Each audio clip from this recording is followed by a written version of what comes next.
And welcome to our June 16th, 2025 Board of Commissioners Strategic Planning Meeting. It is Monday at 9 o'clock.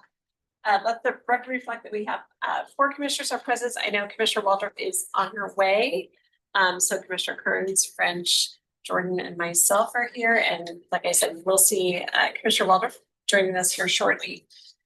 So with that, we have a busy morning. So we're going to go ahead and get started. It may not seem on our schedule, but I know we have a busy morning going. So let's see. So Jeff is not here. We have him as the main person, but we have Jeff Schmidt and Tori Peterson. So thank you. Looks like we're going to start off with talking about second funding.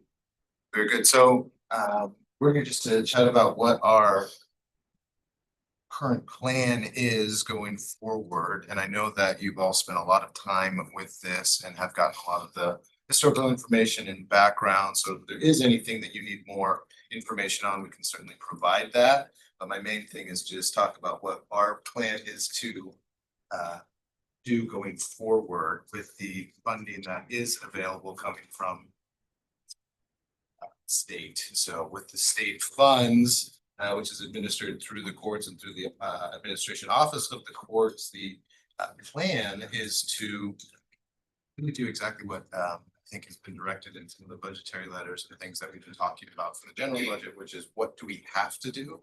The other side of it is my position. I think the position of the bench and juvenile court is whatever we have for our schools and for the Becca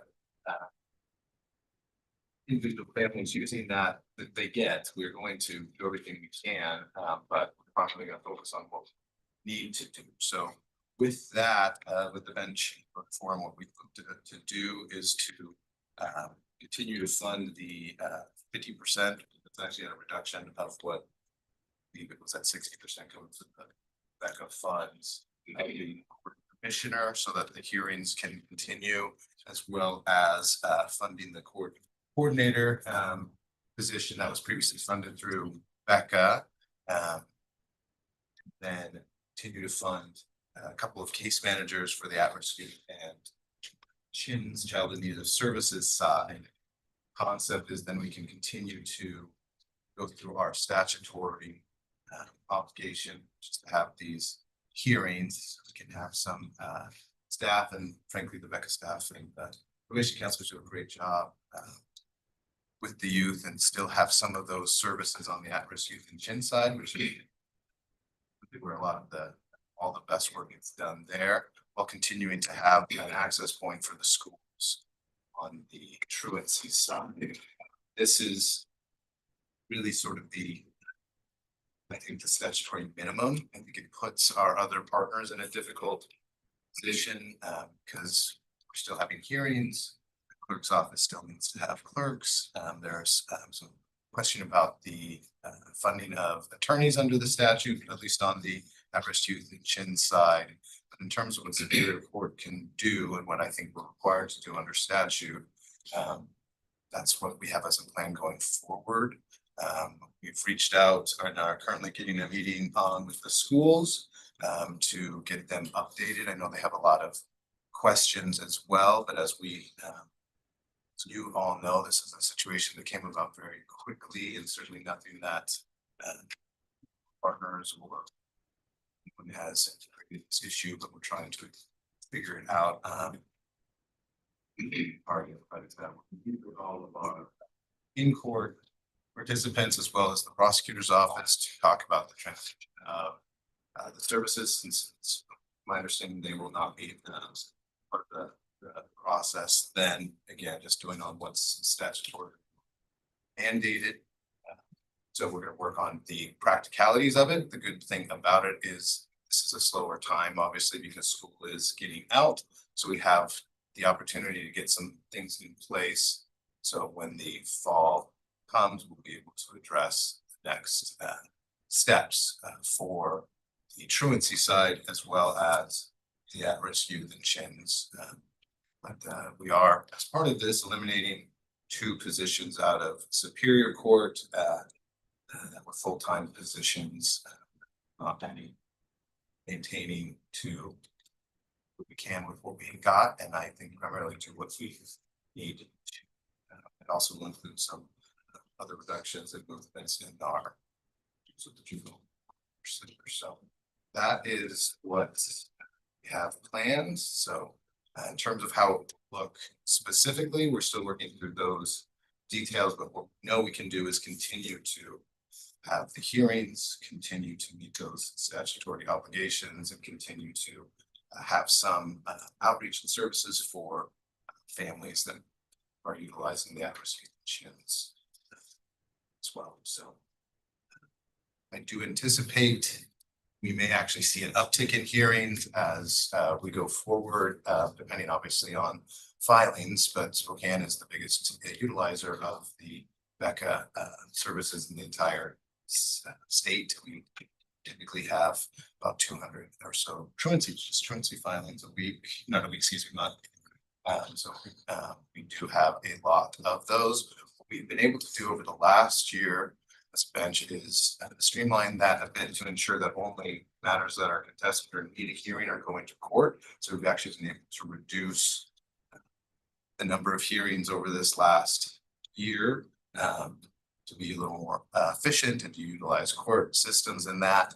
But a lot of that has been on the background individuals, the staff and probation counselors and the prosecutor's office who are processing everything that can be processed outside of the courtroom, which we won't have. So I do anticipate there could be an uptick of hearings. So that's just one of the possible realities. As you know, we have already more hearings than we have courtrooms, but I do think that we can to absorb those and make sure that everything gets the opportunity to be heard in the in court that is there to support the schools and the youth. So that is our plan. And any questions about what the court is looking at doing going forward with the remainder of the BECA funding? So a couple of questions I have is, I really appreciate your plan. But also talking about what are the different associations looking to do to talk to the legislature for future funding? Because I think as we all heard, this came down right at the last final days of session and no one really knew what was really going on. And so how do we help you and how do we collectively help to be advocating to get these funds back? Because they are crucial to make sure that kids get the help they need, get them back into school, get them being productive members of society, you know, which is what our ultimate goal is, and not to have the justice system. And so I think it's going to be a collective effort on all advocacy areas. So I guess that was kind of one of the thoughts I had is part of, you know, this is the plan to reduce to what the state funding is allowing, but then to try to show how that's funding's there. I think the first part of it, and then I'll turn to Tori for some of the more organizational parts of it, is just I think the messaging and the understanding as these things are important. This was not something that just came out of nowhere. This was just not a program. This came out of Spokane County. This came out of the youth neighborhood that was youth here. And it's one that Spokane County has utilized, and it's important to our schools, and it's important to our families, and it's important to our community. And just to emphasize those sort of four pillars that this promotes, which is community safety, youth safety, education, and then ultimately parents' rights and families, because the whole point of the at-risk youth and CHINS is to keep families together and to not have youth that are involved in those systems get to when they have to come see me, which is on the criminal side of things. So I think partially just emphasizing that it's important, that it matters to Spokane, it matters to Eastern Washington. And so I think that's the messaging side of it that we just want to keep, and the fact that our people that were doing these jobs do a very good job. They make a big impact potentially on individual youth coming in the system. And that is what's happening through our counselors, through services in those areas. We can do what we can in court, but as I'm sure you've been aware, we have some limitations on what the court can do. We have to have the hearing, we have to have those things, but the real work done by the individuals or behind the scenes and attorneys advocating, the prosecutor staff advocating. So that's what we're looking at just from a messaging standpoint in terms of organizationally. Or I might have some more information on how that's working. I think when we get our associations together to come up with our legislative priorities is gonna be key and to get, you know, when Superior Court Judges Association does that, it's, we of course fall in line with them. Then we have to consider the Board of Judicial Administration from the top down when it comes to requesting finances, so. If everybody is in alignment, because as we've spoken about, not every county in the state looks at this work, or puts as much weight into this work. The prevention side, the early intervention.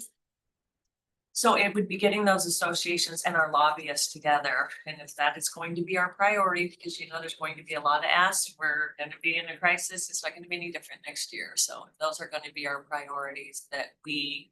I would say, first of all, our lobbyists. Our lobbyists working together. Smaller scale, I plan to invite Representative Ormsby here to the court. He's been there before, but I think it's, you know, back to correct some of that misinformation that's out there. And start that legislative prioritizing early in our associations. I know we will do that. And get as much time as we can with our legislators. Some of the conversation I think we could have, again, for today's purposes. I believe our ask was, what can we do with what we have? And that's obviously we want to give the school everything we've got. And you know what it is to have some conversations, is there options to fund certain things outside of this. Back that line, things that have more utilization towards the broader system, such as a court, such as a clerk, such as individuals that will have court things to do regardless of whether Becca exists or not, and then focus that funding we do get on the things that are exclusively in the world of Becca. So that's something to continue to consider and think about and talk about, sort of in Spokane County. That doesn't necessarily require larger movement, but we would certainly like to see this state legislator recognize the importance of this area of law, especially in accordance to this. I was just gonna say, I think just underlining the point that you were just making, that by making these cuts, we're actually potentially gonna see more violence. So we're actually gonna have families and youth more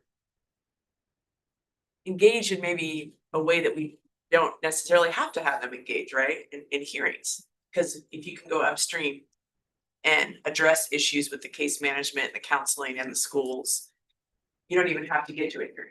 Mr. Folsom, I think. Anyway, Oh, I'm sorry. I just think that is like. I think that we need to let the legislature know that by doing this, and I know we're maybe unique in Spokane in how we do it, and that we're different. But we gotta tell that story, because it's gonna have, I think, a negative effect on kids and families, what has been done, and so we have to, so anyway, let us know how we can help if we wanna host some legislators and tours and information, so thanks for bringing those suggestions forward. And I would say Mr. Folsom did a great job, I think, lining out some of the alternatives and things that we're currently using to keep things out of the court stream, because there is a huge economic benefit to that, efficiency to that, and those are the things that have been happening so that every youth that misses school doesn't have to. That's the last thing we want to happen, because it's sort of the last stop for these schools that are working hard with you in-house, and then everything that flows from that. So I understand that though more hearings may end up with more costs overall, because it puts bigger strains on the court area, which is the reality exactly. Just to clarify, because it's Monday morning and I'm still getting caffeinated, this plan, is this for the remainder of the year or is it for next year, given the cut that's come down? It is anticipated to how we can continue to function as long as these funds at this amount are available. So the concept is, how can we keep meeting our statutory obligation, our obligation to the community, keep court going?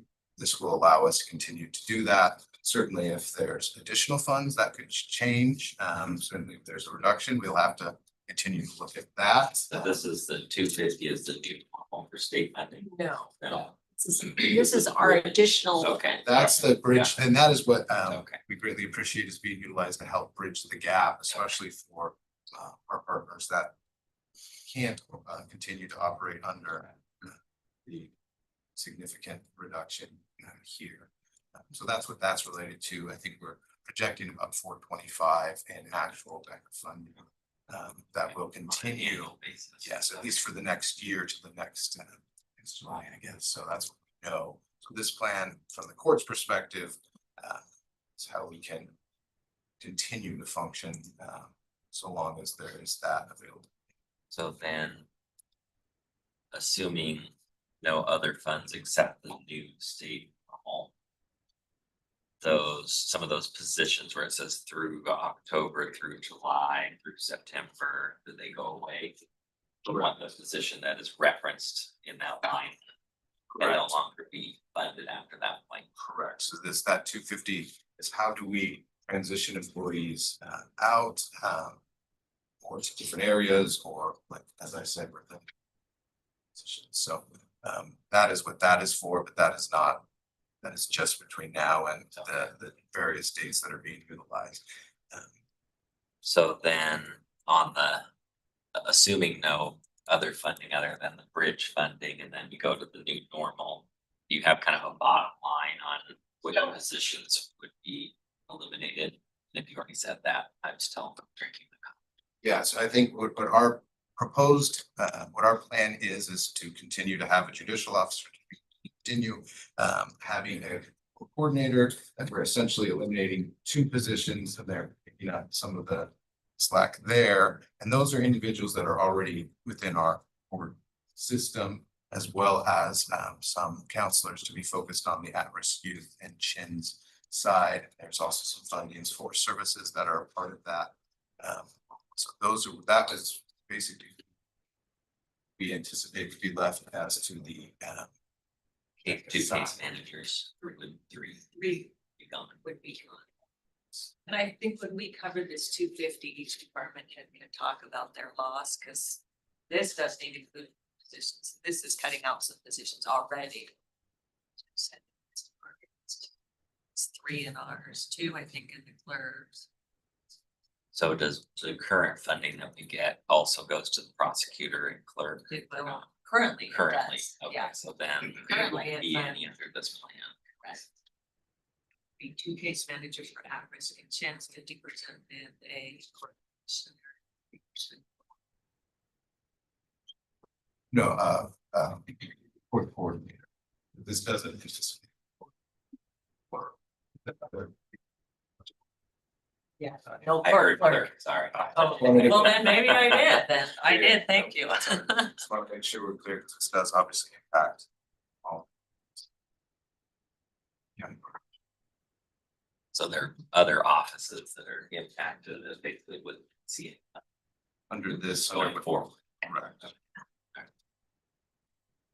And that's the same, the thing that I think we want to emphasize is the work doesn't go away, it doesn't go away for the work, it doesn't go away for the courts. Because people file, they get their day in court, to find that, so whatever we have, we're gonna give. I'll just share with everybody. I let Tori know I called Launch Northwest just to check in on them about this, and they have, as we all know from this presentation, they have engagement coordinators in many of the schools. They've had a school attendance task force. I think they're looking at putting some resources into one of the valley districts for some targeted attendance work, and so they said they'd be happy to be part of any dialogue with schools, just for brainstorming and coming up with potential solutions, at least understanding. So I just want to offer that.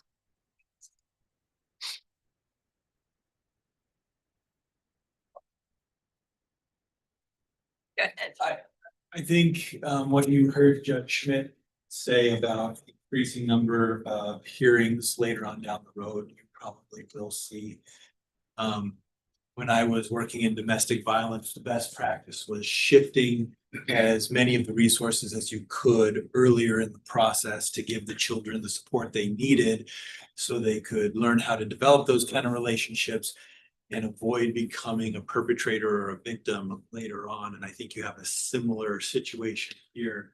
That's why Spokane County is so important, being the best standard bearer across the state. When we remove those resources earlier on in the process, we're gonna see a downstream effect of more of these kids ending up in the criminal justice system because we couldn't keep them in school. So I think this is going to end up costing the county in the long run.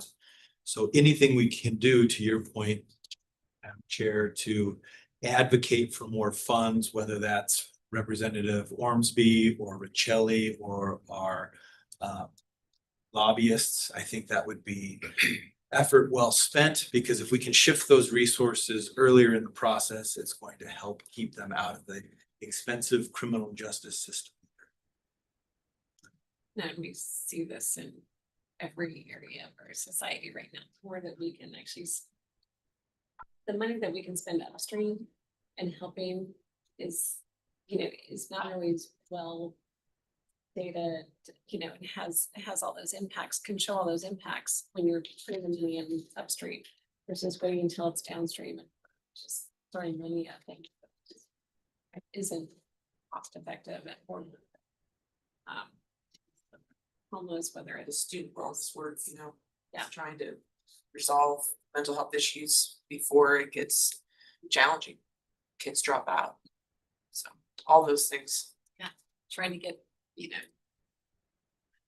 drug dealers off the streets so kids don't get to the drugs, just all those things, the more that we can do upstream. And so this is completely one of those areas that is so important. So keep us informed on the advocacy side because, we really wanted to help. I think getting Senator Riccelli is probably a good thing. Because I believe it was on the Senate side. That things kind of went awry. The House side. Was it the House Yeah, side? this first cut came out of the House budget. Okay. So, Definitely. Commissioner French, you haven't gone yet. Well, I was just curious with all of the benefits that you described, Madam Chair and Commissioner Waldron. What was it that moved the legislature to say, nah, we're not gonna fund this?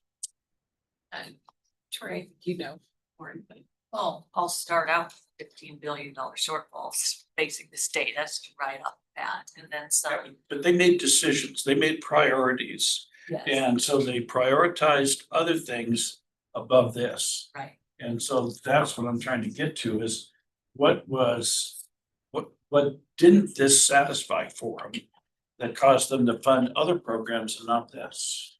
As far as we could tell, because this came in so late, it was misinformation on, well, this is just punishment. That truancy should not start in the courts, when in fact it is, we are the last resort after all the other interventions done. So as much information as my association could gather, as well as some of the legislators, or the legislative co-chairs, committees for the SCJA, it was some information that started in some circles in the legislature that is inaccurate. Not realizing this is early intervention, thought it was later punishment. I think that's the narrative that we gotta turn around and get changed. And it didn't come out to red at the end. So I mean, it was in the budget, it was prioritized the entire time until right at the end of session.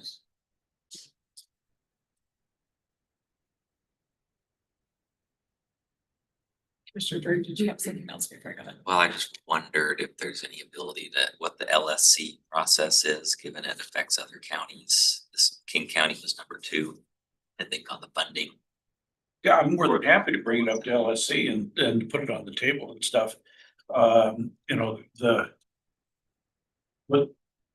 are the total number of counties that are impacted by this?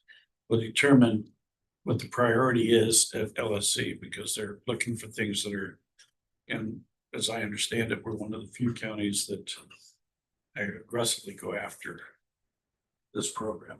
Definitely utilize the filings. I think and call the gold standard for it, and maybe it's because it comes from here.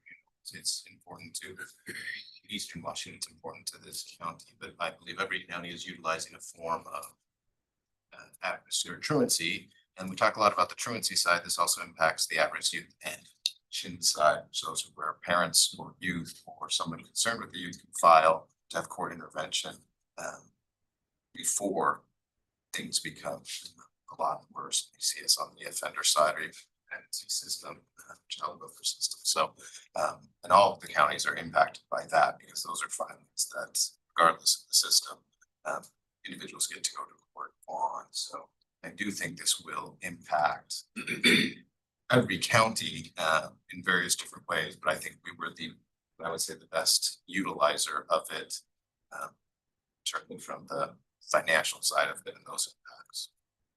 Let me start to socialize it within the LLC structure. And then we'll start to set up our priorities for the next legislative session in September. And it'll be finalized well before November's meeting, but yeah, and get the process started. Sure. Thank you. Yeah. And did you have a list at one point of the county's filings or dollar amounts? Could you recirculate that Sure. just to answer the question more directly? That'd be good. We received 20% historically, about 20%, which is 20% of the filings, but yeah, I can send that. back. Thank you. Are there any questions on the distribution or the department heads? We all got together to talk about this, so. Thing that's on your screen, let me know or let us know if you have any questions. Just to clarify, this is the additional money that's helping to transition. This is, yeah, if you look at the total, it's the. It doesn't go very far. Yeah, bill, so.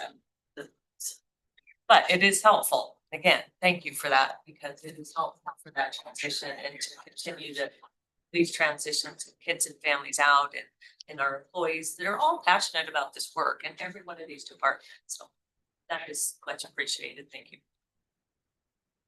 Just a clarification, just so my brain's clear. So for those departments that aren't seeing an allocation here, are they just having to do more with less, essentially that workload's being absorbed?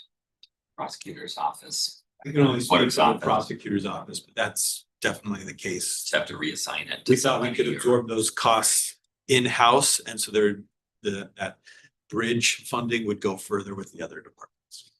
And then in terms of what's left over from the state funding and its utilization, we'll have individuals that were a part of it or offices that were a part of it that just won't be. And then individuals that have to be a part of it because hearings, we need clerks and there'll be certain appointments that may need to take place for council. And so that is the reality. And it's on the sheet, like on the clerk's office, seeing one processing clerk through July and one processing clerk through July 11. So assuming those two positions are being eliminated. Right, so in my case, I'm covering salary and benefits for those two positions. On 11 July, that clerk, that's the Becca clerk, is heading off to move to go to law school. So she's vacating that position. I will move that processor into that clerk position because they're dual trained. And that processor will take over as the clerk for the rest of the month, and that's what this funding covers. I will leave the processing position vacant till the end of the year and probably to next year, because we can't fund it. As the judge mentioned, the challenge I have now is that I'm not getting any further backup funding. So I'll be $29,000 short for all the way to the end of the year to pay for the clerk. I will leave another clerk position vacant to cover that funding for the Becker clerk and the juvenile. That's the only way to make it work. The two public defenders are through October, so assuming those two positions go away. Yes, but they'll be absorbed onto a case. So about halfway through October, they'll start making the motions they need to make. Work to sort of finish up the work. Yeah, and then they'll be reabsorbed and assigned either a felony or misdemeanor case.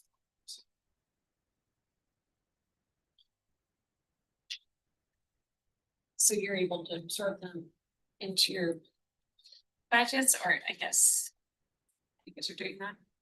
Yes, that's correct. So And we've, prosecutors.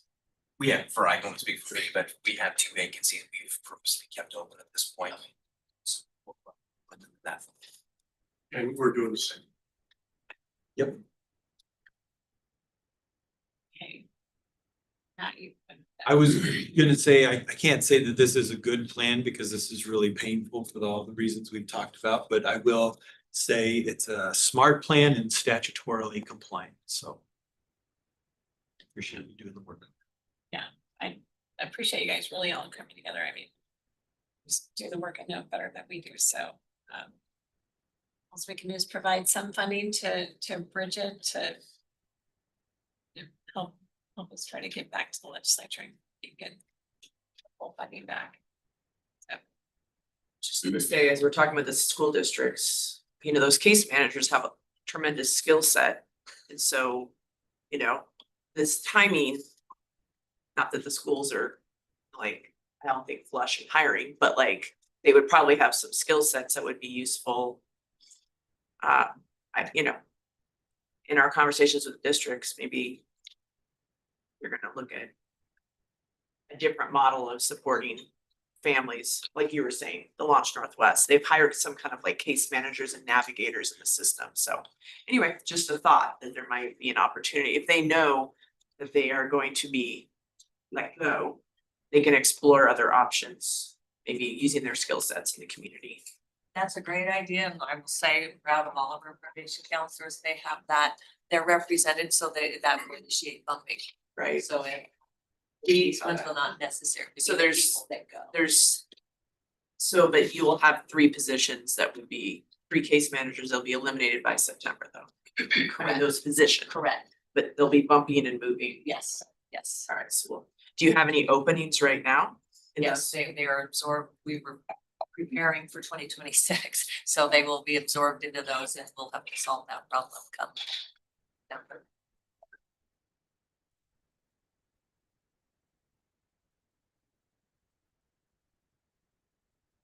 Hey, thank you very much. Appreciate all the information, all the work you guys do. Thank you all very much. Thank you. for your time.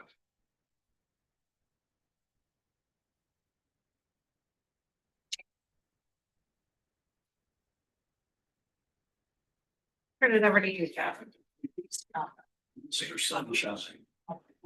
We do have a ray of good news. I'll wait for Commissioner Waldron to return. It's so rare, I'll pick it up. Just trying to tuck something out there, so. So, another piece, just before we get started on the what's being passed out. On Friday, all of the internal department letters went out. So don't be surprised. I would have been excited if people were ringing over the weekend, quite honestly. Well, that's good news. Maybe the message has set in. Was this the 7th touch? Yeah, I think we've been our That's seven why. touches. At least like 7. I know Sparber mentioned he had some departments ringing him up. So, but that letter did go out as directed with a flat budget and needs to absorb 7% worth of cuts on average. And so then a way of reminder tomorrow at the elected officials department head meeting. All 5 commissioners are invited to be in the room here to have an 8th touch, just for good measure. With what I believe 4 of you of ours who need to be here, 1 at a conflict. So Did your guys' video go out? the video is embedded in the letter, so Oh, got so it. the letter is an Okay. attachment to an email. The email just has, kind of a little bit of an overview with a link Okay. to the video. So that all went out. We're working on getting the outside agencies letter out this coming week. But the inside one did get out. And then, good news. We shall look later, we did get 3 million again in the federal budget for the stabilization center. So both Senators Marie and Cantwell have been supportive. John Cole let me know that it's definitely on Marie's list, I assume it'll be on Cantwell's also. And so if a budget passes, there's always the opportunity of just a continuing resolution into the future. But at this point, it is in, and with Murray's name behind it, with her being ranking on ropes. I would likely would stay in if a new budget is passed. That's the big. There, so that's the ray of sunshine. We also, I think I sent around via email to all of you, we did not make the cut on our ask from Congressman Baumgartner for the IT package we put together for some of our separately elected offices. So everything is posted, maybe see, exponentially more requests than they can file. Sure. Question. Remind me when the CR expired, like what's the time frame for the new crisis? This one would be through the end of September. So October 1 would be the new fiscal year. Usually, I think it was the Clinton administration, they passed everything on time the last time. So we're going back a ways.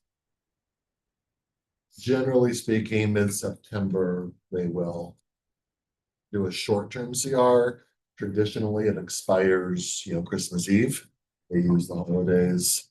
If you want to see your family for the holidays, pass a budget. And I would say, quite honestly, it's successful 90% of the time. We did see last round, it was not, and they pushed it to, I believe, February, March, and then from there, maybe one more short term before it became just we're going to CR all.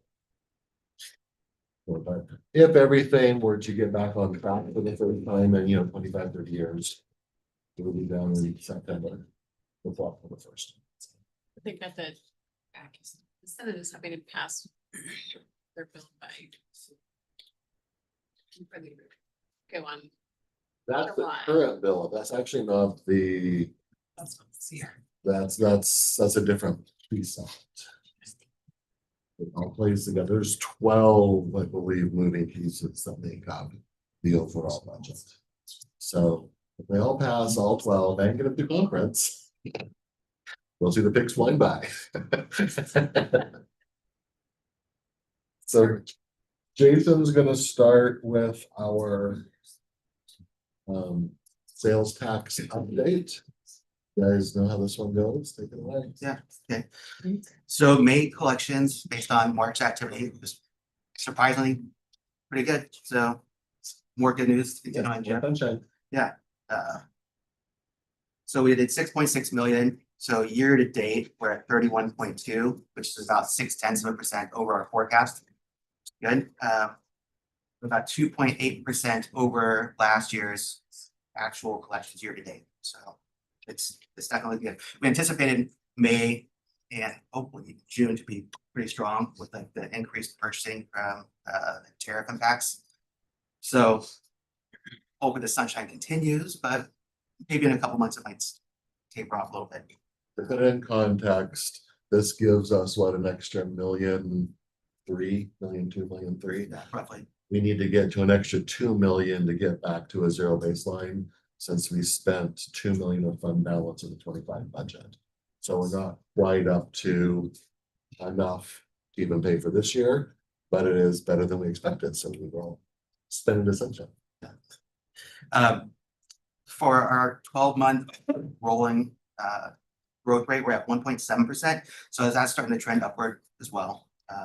You see that 2 years ago, we're at 5.8. Last year, it's 1.3. So we're up over last year. So that's definitely a good sign. Next slide. I pause with a question. When you say that, Jeff, about the 1 point whatever it gains us, is that on an annualized basis or? That'd be an annualized basis. If we continue at this percentage all year, if it goes up, it gets better. If it goes down, obviously worse. So if we're looking at a 1 point, less than $2 million boom, we're still in the context of a 15 to 20 million. It's not an extra 1.2 to buy back stuff. We're still getting up to a starting point. So for every percent of growth, that's about 800,000. Okay, so for the sectors, the accommodation and food sectors, those NAICS codes are up 10.4% year over year. For the year to date, construction, again, still really good at 11% year over year.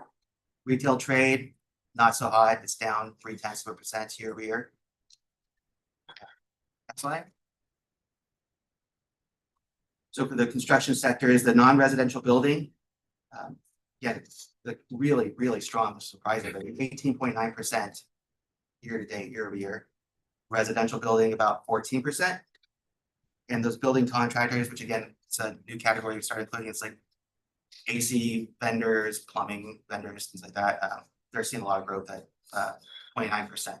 So yeah, really strong subsectors. Next slide. For the restaurants, it's not really as good for them, but the full service restaurants are about 5%. Again, largely due to the cost being so much more, right? The traffic is not strong, but things cost more, so we get more sales tax. We get the benefit of that. Limited service restaurants down about 0.5%. The drinking places still down about 6%. And then the hotels and motels, which we started tracking again, it's up about 10%, which is good, right? So the more hotel nights we get in, the more everything else should increase as well. So next slide. The new car dealers, we actually thought this would be a lot stronger than it was for March activity. So we're hoping that there's a big rush in April. But that's still about 10% up year over year. The used vehicles down about 2%.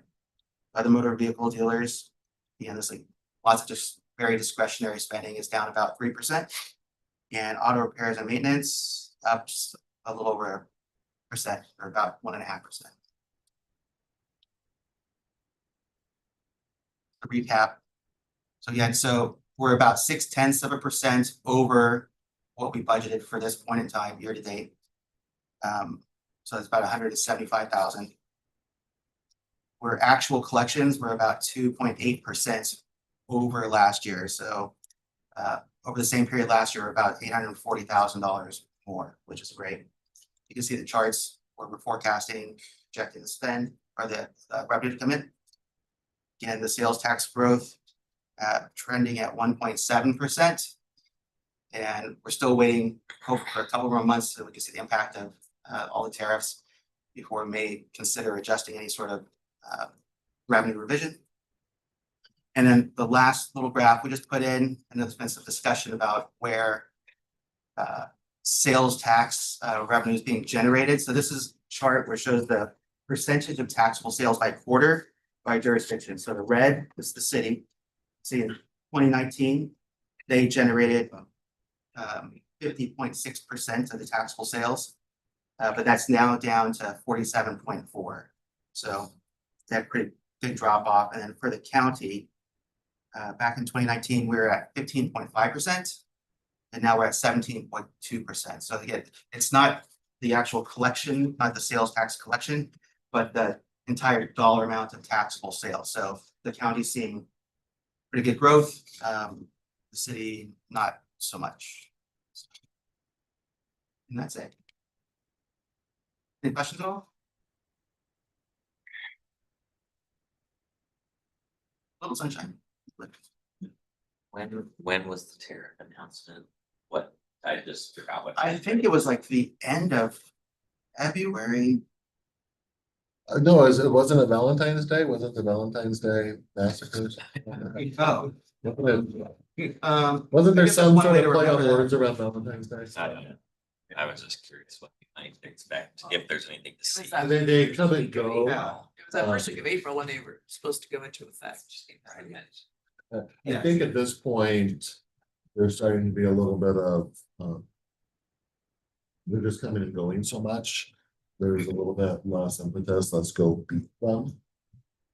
April 2nd. As we thought, it might have been further back. Eggs are cheap again, so. The eggs are back down for 4 kids. That makes me happy. Eggs and gas both are down. Bills is down. Yeah, I saw a retail pump, not Costco, it's at $7.59, or I mean $3.59. I mean, over in Seattle, it's still $5.50, $6. And it was false, and it's 80 cents cheaper. Yeah, I know, just saying. Beauty of a state line. Thank you, guys. Thank you. And the next one we'll do is the handout. And a number of our financials, where we are. Like to have additions up on the screen also. We'll start with the chart you're used to seeing, that, you know, we're just over at $20 million projected at the beginning of the year deficit. And reminder, our tax revenues are going up, as we just discussed, just expenses are going up at a higher rate than our revenues. And because revenues are going up just a little bit, and we had a $2 million from our savings account in this current year's budget, our revenues are flat, expenses are going up, and that's really the creation of the gap. Let's go to the 5-month financial report. We want to talk about that. Yep. Things are kind of trending as we would expect for the end of May. We do see here we have in our expenditures a couple of items to point out. Under the capital section, we appear overspent. We have some budget amendments that'll be forthcoming. We just wanted to get through the financial services auditor's office year-end closeout before we brought budget amendments to you for the first portion of this year. So we will have a budget amendment to address that spending that looks overspent at this point, but it is primarily related to the helicopter purchase for the sheriff's office. And then governmental transfers appear to be spent quite high. That is just timing of payments. A lot of times those are transfers within our funds, so we tend to make those earlier in the year so we don't forget about them. On the revenues, other revenues is again a timing issue, being so far under for the year at 20%. Same with the intergovernmental revenues. Those are predominantly grant reimbursements from the state. So those are a little slower on timing right now, but nothing concerning. On to the next page. We have our agency breakdown for all of our general fund agencies. And then we have a comparison percentage of 41.7 for this point of the year.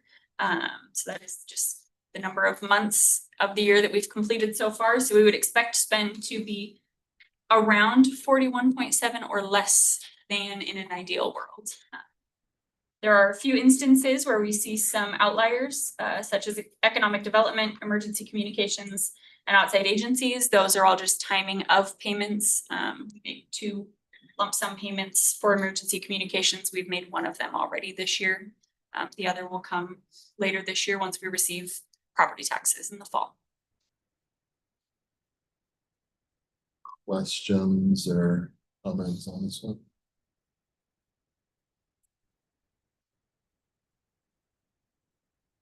Overall, we are slightly underspent for the year at 40.5.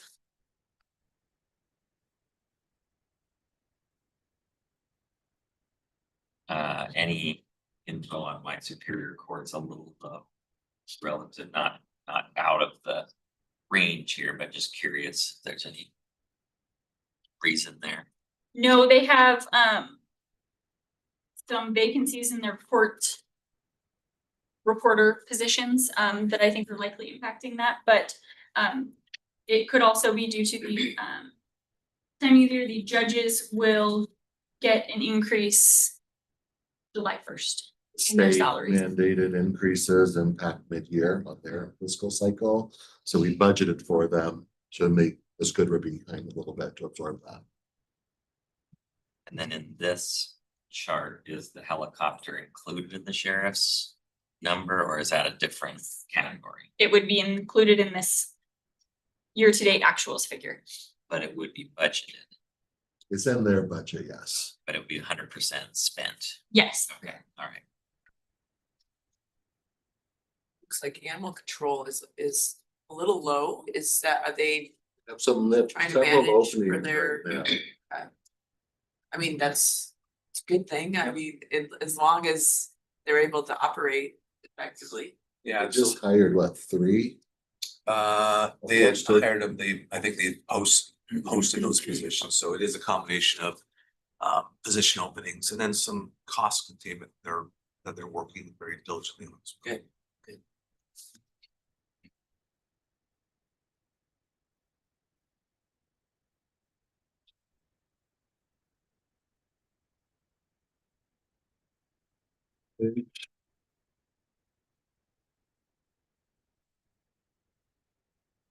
So this is the salary recovery. Right, I know. So this is the salary recovery at this point in time, if it was year end. That 3.3 million number would be the general fund salary recovery. You see 2/3 of it is detention. And honestly, it's regretful because we're just struggling to hire the corrections officers. But that is a huge chunk of it. Parks and Rec will balance out by the end of the summer. You know, an agency that's more cyclical. So there's kind of some of the bigger ones. We're also waiting on the timing of the union settlements that were just reached for 1553 and a couple of the other unions will have some impacts with retro payments. A lot So of the union contracts are retroactive to the first of the year, so that will do a major hit to all of these numbers. And then the bottom half of the page is the separately electeds. So we're not doing a recapture, but it's just giving you a snapshot in time as of today, where each of those groups are against their budget.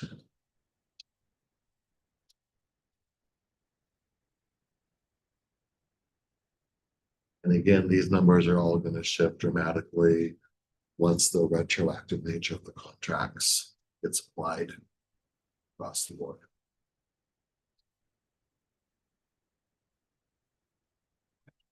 Can you just remind me how this works again? It's like a monthly.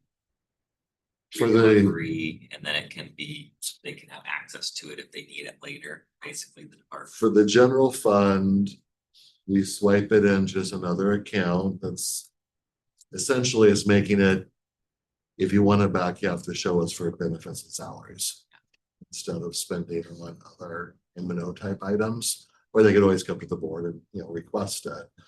But it is, so at year end, it would be a savings that could be applied to closing next year's budget. Of course, it'd be a one-time, not an ongoing. Or another discussion was providing a percentage of the savings to each department for maybe a one-time capital expense in the next budget. So it'd be, you know, 1,000 ways you can spend the dollar. That's not a difficult thing to do. But yeah, we swipe it, we cover it into a Separate. just a separate Fund fund. balance. Correct. It stays earmarked for them. But just forcing it into the salary and benefit category only. For the most part too, you wouldn't expect those outside of the settlement contract stuff. You wouldn't expect that number to go down because even if you hire someone, they're not going to they'll utilize it on a prospective basis. So for the most part, the department might be asking for it for someone who retires or leaves for a vacation payout. That's really where you would see the uses of that amount. Maybe another couple of novel other ones, but that's primarily what would the use would be. That number will reduce significantly once the retroactive nature of the contracts gets applied against it. And again, that was budgeted for, you know, so we're at a place right now where we still have the money and the expense hasn't applied.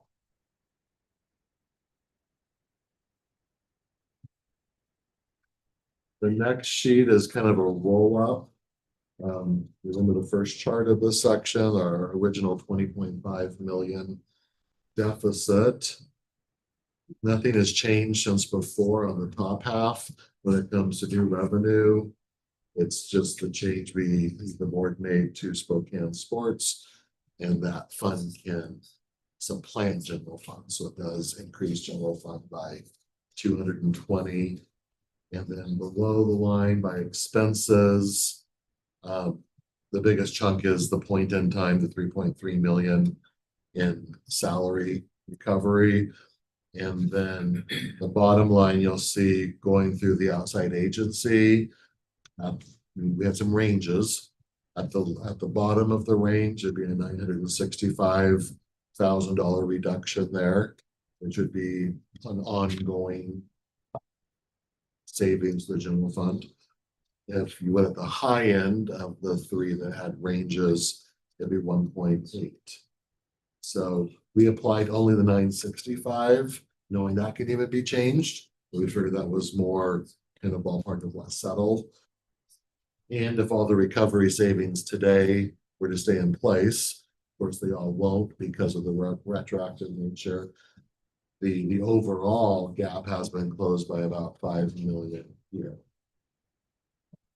And then with the department letters that went out Friday, requiring the flat budget against the expenditure reductions, that actually does close the budget pretty close. Now there's going to be, I suspect, some groups coming before you explaining why that might be too much for them. And those will be decisions to be made along the way. But by holding everybody to the flat budget, conceptually, we're getting there. The details of it all, of course, will take some time to work out. Any questions on this sheet?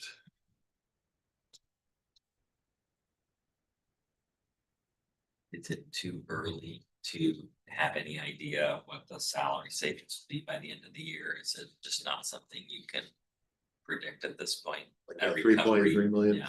I think once the retroactive nature is in place, we'll be at a better place to kind of forecast it out. We also have multiple new sheriff deputies coming on, which will get them up to fully hired. So once we see what one of those pay periods look like, those two factors would probably give us I'd say a considerably better outlook, but always be a moving target. So just so I'm following these notes over here, if I add up these totals, it gets to this. Yes. Kind of, the bottom one's a range, so you take the 965 of the bottom one. Right, okay. Yeah, the top three are, Basically, that's. We triple checked our calculator math on that.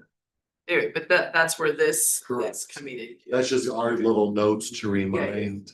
So the top three are all positions where people have quit or retired and were not replaced. Right. So the attrition, and then we have the recovery funds and the outside agency decisions, individual decisions.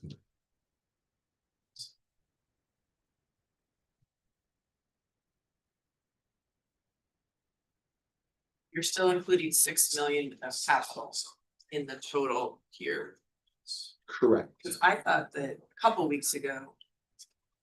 I thought you said we were at 20 million without the 6 million. But then the board made a decision to use fund balance for that 4 million, a little less now, 3.5, 3.6. For the risk. For the risk liability. Okay. So with that coming out of one-time fund balance, long term, there's some issues there, but Sure. for the 26 budget, that will be absorbed. And it did come in a little bit less. The 5 million we had put in included outside the general fund part. Right. So once we parse that out. Okay.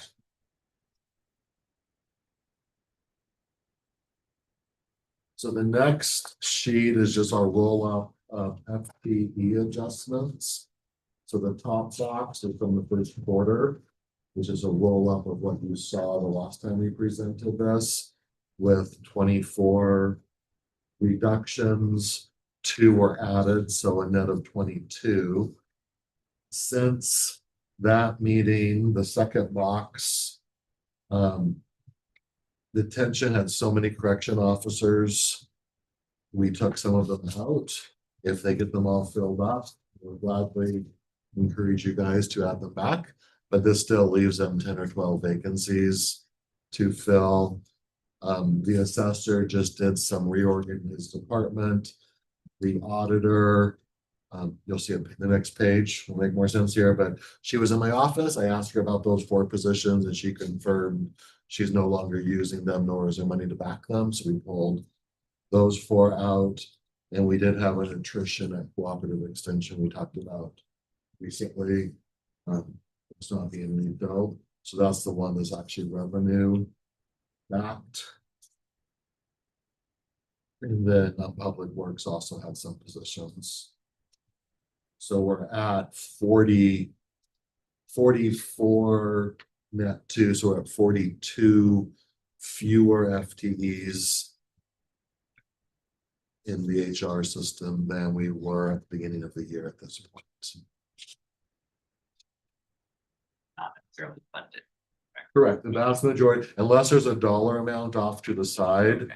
they were unfunded but still in the system, which creates that challenge sometimes that we're discussing that we're trying to solve on before we move 100% of the workday. Most HR systems aren't built to have unfunded positions that aren't being planned to be funded. You know, there's always vacancies for short periods, but usually not long periods. Which takes us to the next sheet. We have talked about, by way of reminder, positions that have been vacant for more than 6 months.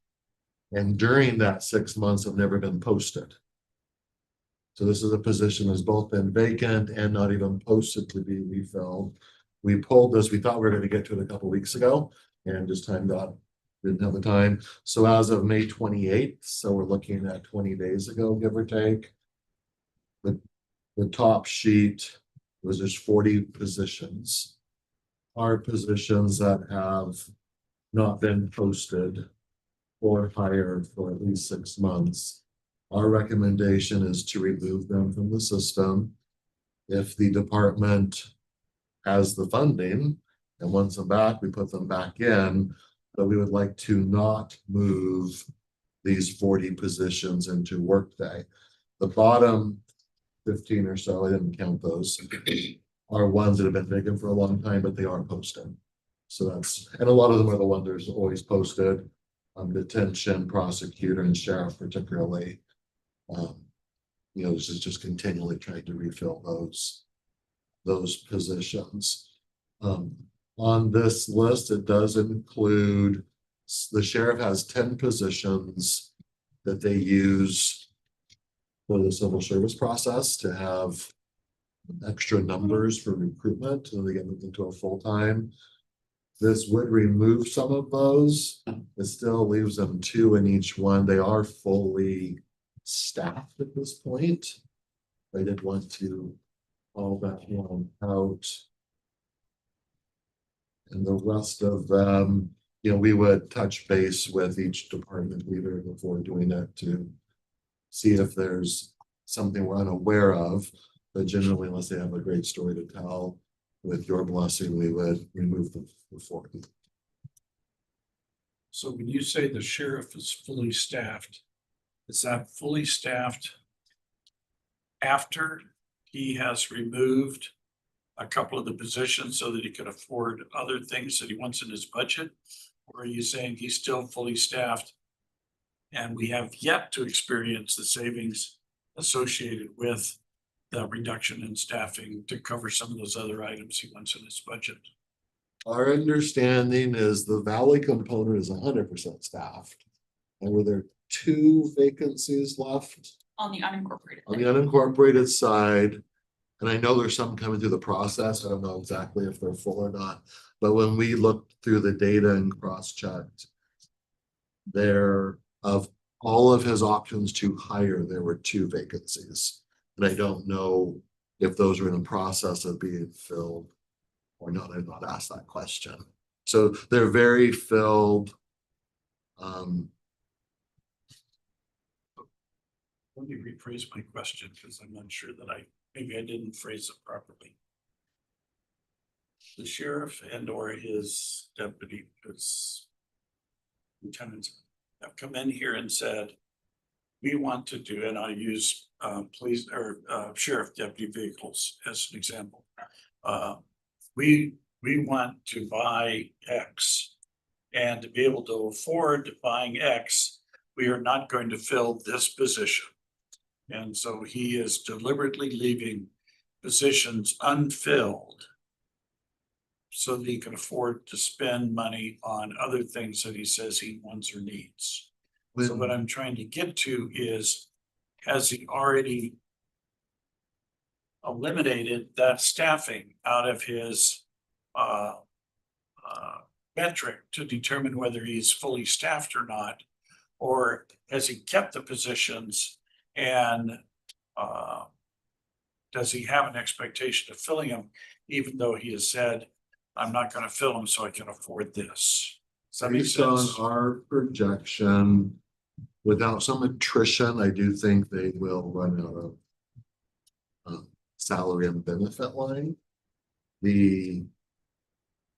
If you look back to the sheet where they show 195,000 to the good year to date, the 650-ish thousand for laptops and patrol cars are pulled out, but only 41% of it's realized because of year to date.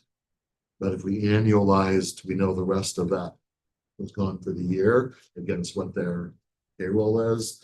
They're about 300,000 behind. And then they have a lot of people coming online right now, so their payroll will be going up.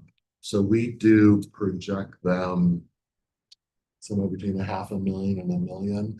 What we don't know, because we're not part of the decisions, are there other pieces of their budget that isn't salary that they're looking at to solve on this? But if the equation is only salary and benefits and the patrol cars and the computers, the math doesn't quite add up from what we know, but we just don't know all of their plans.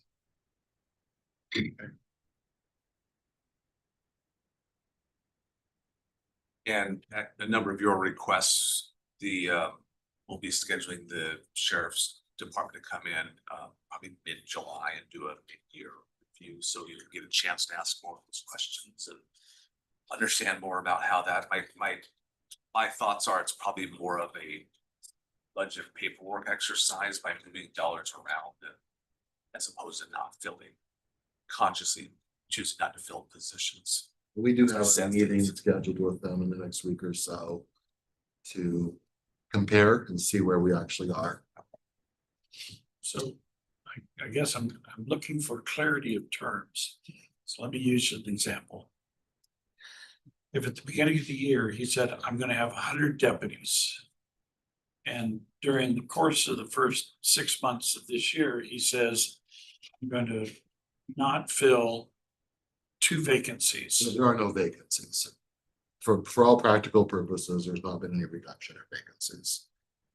So we have overspent in the sheriff's budget then, because we've not experienced the savings that were anticipated because of positions that were not going to be filled. At this point in time, but they could, yes. But there's 6 months they could still solve on it.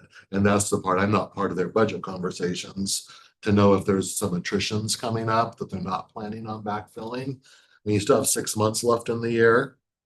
You know, if we have 2 months left in the year, you're way behind the game. You're not gonna get enough. At 6, a little over 6 months right now, they could have a plan to solve on it. I think we need to hear from the sheriff's department because partly we had talked about at the end of the year. We knew that there was vehicle purchases that needed to happen, but we didn't make decisions on capital that, I guess I anticipated was coming out of capital. And he's absorbing in his budget because the positions weren't filled yet. He also, was reducing the 10 positions to then pay for, the increase in wages that were gonna be happening. And I don't. And those 10 have remained unfilled. Yeah. But we say there's 2 vacancies because in our mind, those 10 actually don't exist this year financially. So when the sheriff says, I am understaffed. If he's staffed at 98, based upon the commitments that he's made, he's fully staffed because he's given up 2 positions. But to say that at 98, he's understaffed, wait a minute, you're the one that removed the 2 positions. If you take those 10 positions off the table, I would call 2 vacancies in an operation that big fully staffed, because that's just turnover. Yeah, I know what you would say. I'm trying to figure out what the sheriff is saying. So that I, because he's made a variety of different statements out there. And it's difficult to track. I mean, at one point, he says we've taken 2.9 million from him. Then at another venue, he said, well, they've taken 4.1 million from me. And I'm going, oh, wait a minute. I thought we approved your budget, and the only reductions in your budget so far this year no, there haven't been any reductions in his budget. There have been realignments in his budget to accommodate other things that he didn't have budgeted, included in his original budget. When he looks at his budget, you will see a $2.9 million reduction. That is because when the budget letters went out last year, all the departments put in what they wanted. Like me asking my mom for the nice sports car. I got a bicycle instead. And so once the board decisions were made, about half of the departments went in and changed their own budget to what was passed. About half the departments left the number in that they had requested. Left in where? They put their, when they put their budgets into Questica, they put in what they want. And then over the course of the process, you guys make decisions. And there's a difference usually between what any department wants and what they receive. Once the budget was passed, about half the departments went in and adjusted their own budget. You asked for 500,000, you got 400,000, they changed it. About half the departments did not make changes. And so when Randy Bischoff was still here, he went in at the end of the year, the budget was passed, and took we don't know how they're going to adjust their internal budget, with salary and benefits being the largest line item by far in almost everybody's budget. They took whatever amount was needed, that difference, out of each salary benefit line. And then that office can go through and rearrange their 400,000 however they want. They can move it, amendment to salary or salary to benefit. So yes, if you pull up in Workday now, the sheriff's budget, you will see a $2.9 million reduction. But in my mind, after rewatching the videos of last fall's budget decision-making by this body, and then looking at the numbers as Randy and the team then did, that is the adjustment. And it's the same adjustment that was done on at least a dozen departments. But you're talking about budget software, Questica, right? Correct. So there's no reduction from what was approved. There's no reduction from what was approved. It's just setting for groups who didn't automatically do it themselves. They were helped along. So in the overall software program, the numbers are correct starting the year. So I believe that is where the 2.9 came from. Can't speak to why it wasn't done. I just don't know, but that's why I was on. I've called Randy. I've talked with Randy about it. We have found different paperwork of the process, and I'm fairly confident of that. And we're going to be showing, and I've mentioned it to Kevin Ritchie also. This when he was in here last time, I called him up and we talked, and we'll show it also in the meeting coming up soon, just to kind of talk through. We do want to make sure we're on the same plate. If they have some different information, we'd be more than happy. There's a chance we're in the wrong, but I'm fairly confident of what happened. Well, I was just gonna say, for clarity, department budgets, department requested budgets, BOCC approved budgets. there has been no adjustment to what the BOCC approved. There was adjustments made to their requested budgets. Each departments have the ability to go in there and, as Jeff said, make their own changes. For those departments that didn't, we put a negative number to get down to the board approved budget. They originally requested about 9.5 million additional for 25 and 24. And then the sheriff's finance team and Randy and team over here at the time, they did some back and forth, different funding sources and such. The gap closed by about 3 million in that conversation. And then that last meeting, they requested the additional 3.1 million, which the board said yes to. And then that difference of 2.9 is what was reduced. So there was multiple back and forth touches on that particular budget, as there is on a lot of budgets. But yeah, the system starts with the wish and ends with the reality. And so often there is a reduction in that process. Thank you. And yeah, I think. I mean, I'm just gonna say from my thought process, I thought we were only funding the sheriff's office at that point. Didn't realize the $2.9 million reduction. Well, that question was asked multiple times on October 14th by several different commissioners. And the answer was confirmed, yes, with this 3.1 million. I believe it was Commissioner Jordan who said, I want to make sure we're talking unincorporated. Based on my understanding of the question and the answer, you were told with that 3.1 million that all of the staffing minus the 10 would be funded. So you have every right to think that.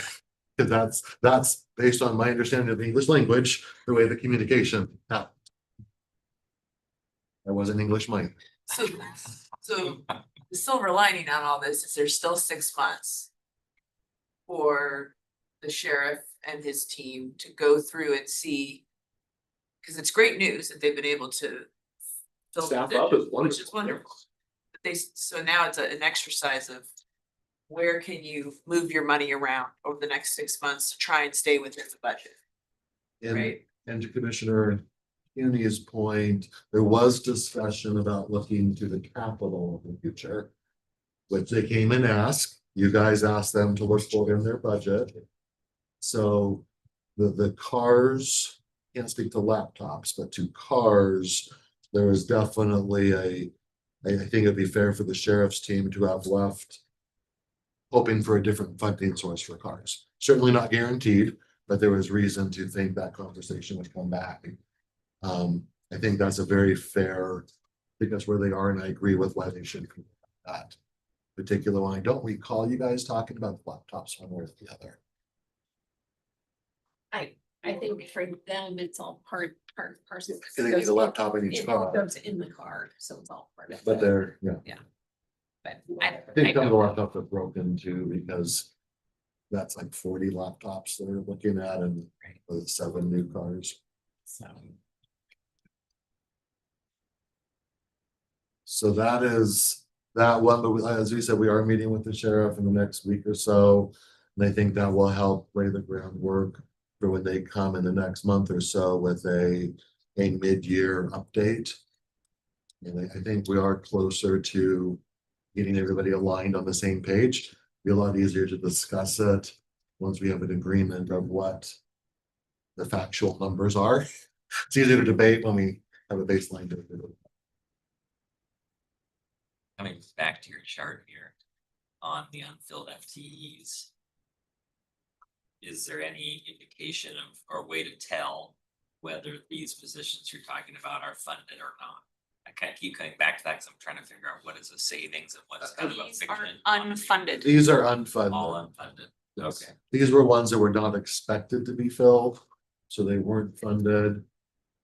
Historically, the county has operated with a lot of unfunded FTEs. We're trying to do a culture shift where we take them out and we don't use them. But if the money is there and the need is there, we bring them back. A lot of people want to hang on to them There's been this feeling if it goes away, I'll never get it back.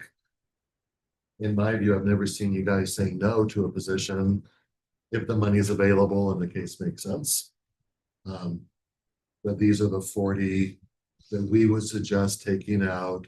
And as we morph into Workday, just kind of be our policy that if it's been vacant for 6 months and not posted, that's the big key.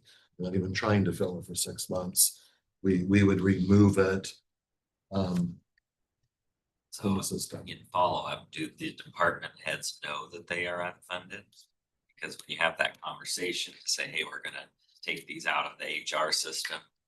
Yes, they Wanna would. make The sure that auditor, they know. yeah, is a great example of that. Auditor Dalton was well aware that these positions were not funded in her budget. She was fully aware that they were not planned to be filled. And so she was good with the cleanup effort. She was actually, why are they still there? And I was like, I can't speak to that, I'm new. But we'd like to take them out now. so they can- Every Play department. that card so long. Hey, I get a full year. You took a year. I'm still, all right. Yes, touche. Get my freshman year. But yeah, so we. That's not gonna relate in any savings in terms It's of not those, gonna relate. because she already was leaving them unfunded, Yes. It right? does help in mentality though. Right, those are, Let's not talk about those positions no, anymore. I agree, but in And- terms of savings, none of these are, Correct. but we're just trying to We're trying have to a clean up the conversation of, rules. yes. Whether those are even realistic to keep around anymore. So does that affect that? The little third list on that. The little chart would not include the next page yet because we've not been directed that way yet. So that little chart would be as of in January, we started the year at 2115. As of today, we're at 2072. Nice. So Some are partial FTEs, so with rounding, they might be off. by So I guess one or two. it's, If we took all 40 out, you would go down to 2032. okay, so these though are.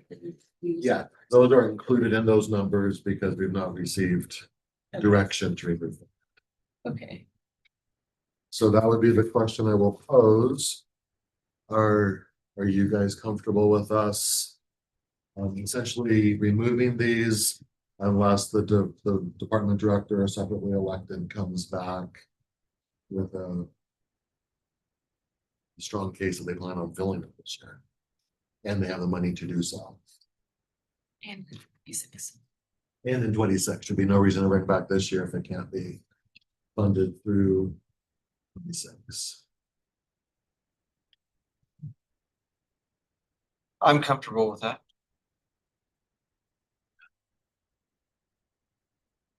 So moving forward to connect with each department. Yeah. Yep. So we'll work on that. We'll bring it up with the sheriff on his position, doing with them. And then that will be, Jason also went through. And I didn't get a final number. He removed several hundred extra help positions. We have found. Just historically, I get an extra help for something this year. Then I keep it in the budget, because next year I have extra help, and then I use it for something else. So we post a new extra help position because the job description is slightly different. So over the last decade, just a lot of extra helps have added up. We don't touch elections, we don't touch parks, we don't touch the ones that have reoccurring. But for departments that don't have that reoccurring extra help, I believe he was proposing it on 300 last time I talked with them.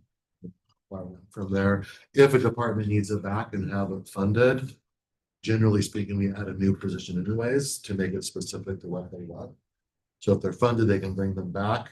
Just for your awareness, wanted you to know, someone to call and say those boogers over in budget took all of our extra helps out. If they have the money there, we'll put them back.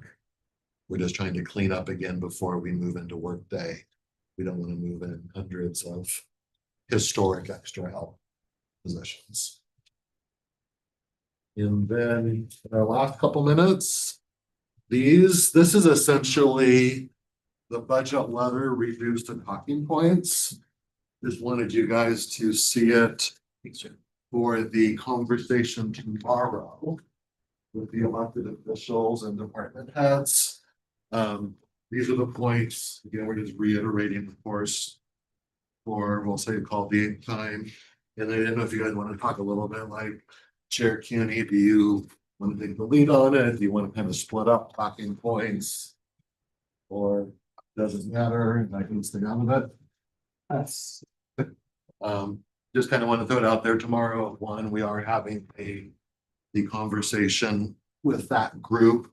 I think your presentation will just be a couple minutes reiterating these points, and probably more of a Q&A in my expectation. I think my understanding was we are there to support you guys, to let people know that we're serious in the budget discussions, and You want us to take the lead on the talking points and you're there to field questions? That's another. that's kind of, I guess, what I was thinking of was.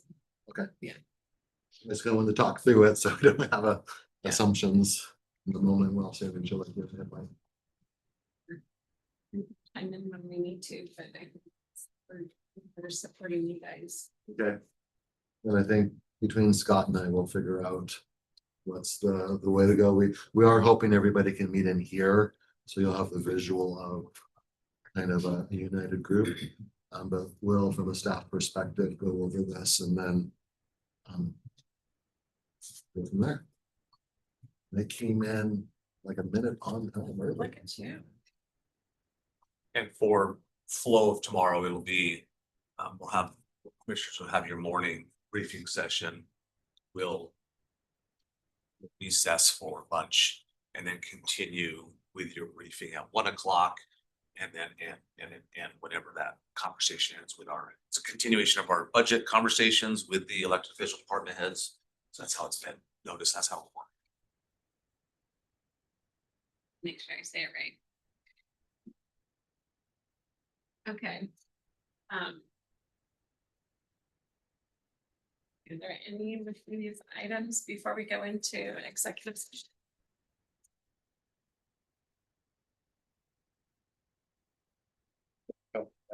I didn't say it until We can still- oh no, it's fine. I don't know if everyone is.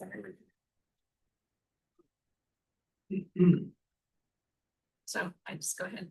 There are a couple of quick ones through. Well, probably I'll grab the low hanging fruit here. We are working with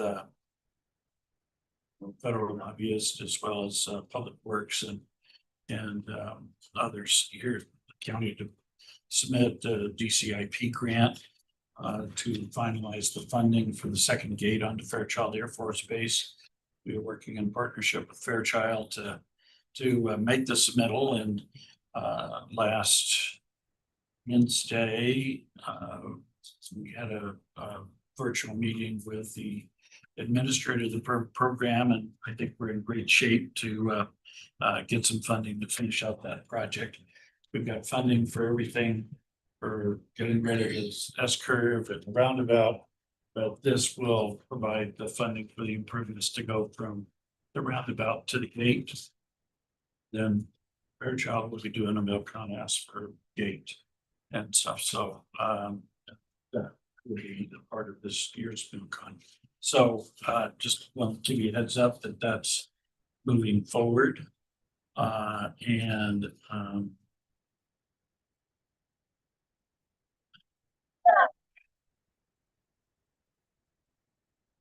yeah, I think that's it for today.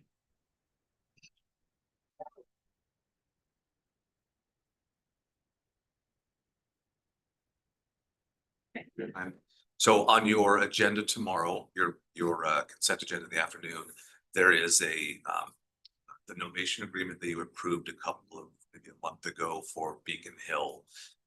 There were some scrivener errors in there, just referencing a resolution number.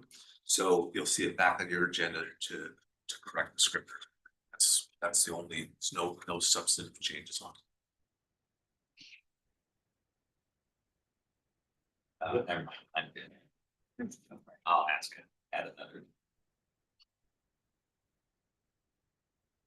We also have an executive session plan for tomorrow afternoon. Or whatever. How long do you anticipate that? Or longer. So good. Just know for your schedules for tomorrow. Tomorrow after the morning. After the legislative session. Oh. We have one pending and potential litigation matter today, approximately 30 minutes, no action. Board, Scott Simmons, Matt Folsom, Preston McCullum, Mike Sparber, Chief Hooper, Sheriff Knowles, Devin Kurta, and John Colton.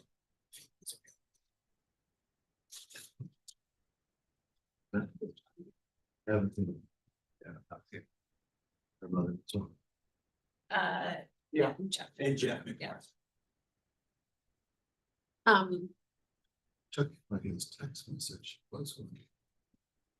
So I don't know if he's zooming in. Can you send the Zoom? Yeah, if you wanna keep. Get a hold of Brian. I can. Sorry. Just let me know 15 minutes ago when I could hear it work. Okay. That's executive session for tomorrow. That's the one starting at 2:30. Oh. Just 45 minutes. John, I know. AOHN, Like the 30 2 hours? day, I think we'll be longer. see you well. Did say at least. So, Well, what time estimate would you like me to give tomorrow? I would say bring in dinner and we should be okay. Okay, so we are gonna go into executive session for the item you just discussed for the pending potential litigation. We will, there's no action needed. So we will adjourn for the morning at that point. Is that correct? Yes. Okay.